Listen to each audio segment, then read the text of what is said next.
So I finally got some alone time. I'm doing the track walk. Figured that while I'm doing this, I'll do some Q&A.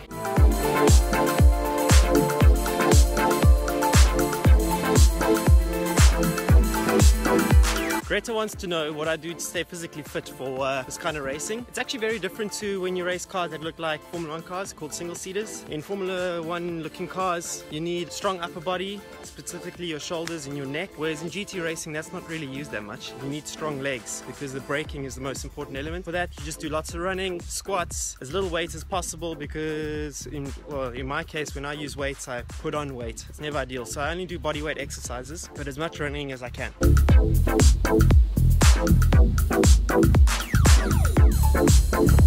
Kevin wanted to know, by the way, I used to race against Kevin, super talented karter. He wants to know why I chose Lamborghini over Porsche, Ferrari, Audi. To be honest, dude, I chose Lamborghini because they were the only ones who had a seat for me. The way I got this thing going was through cold calling, and all the teams said no, except for this one. Well, actually, no, it wasn't even this one. It was a team called Eurotech who had a spare seat.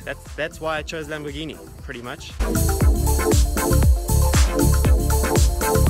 Rolf wants to know if I'm doing this as a hobby or if I'm planning on taking this seriously. I think when you're spending this kind of money, it would be a bit ridiculous to do it as a hobby. I've always wanted to be a racing driver. Everything I do at work for O-Box was to pursue this dream.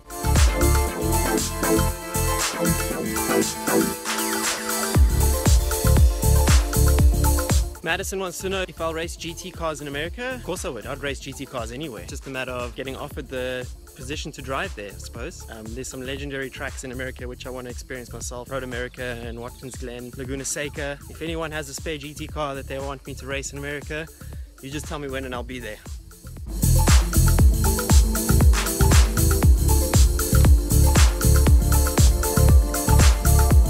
Stefan wants to know where I see myself in 10 years. Bro, I'm not entirely sure, to be honest. I only think in 1 year stints. I need to make this happen in the next 3 to 5 years because I'm getting quite old, and the older I get, the less likely it will be that I'll become a professional racing driver. I know that this year I'm doing Italian GT Championships, and I know that next year I want to do the Super Trofeo European Championships in the Huracan. That's as much as I know. I don't know how I'm going to do it because it's going to require a lot of money, but that's what I know, my man.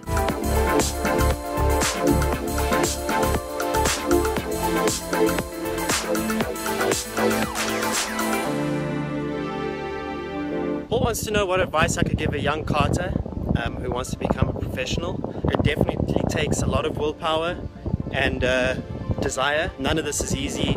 There's a lot of down days mixed in with the up days, of course. I mean, it's satisfying racing these cars, but it's the space in between, the hustle required to become successful, that a lot of people underestimate. I wouldn't say I was ever the most talented racing driver on the grid in karts, but I know that I wanted it more than the other guy. I really did. I just wanted it so badly. I think that makes a huge difference for anyone who wants to become professional. You really need to want it, because in those mornings where you wake up and you don't know how you're going to get out of bed, you just got to remind yourself that you want to be a racing driver, and lying in your bed is not going to cut it.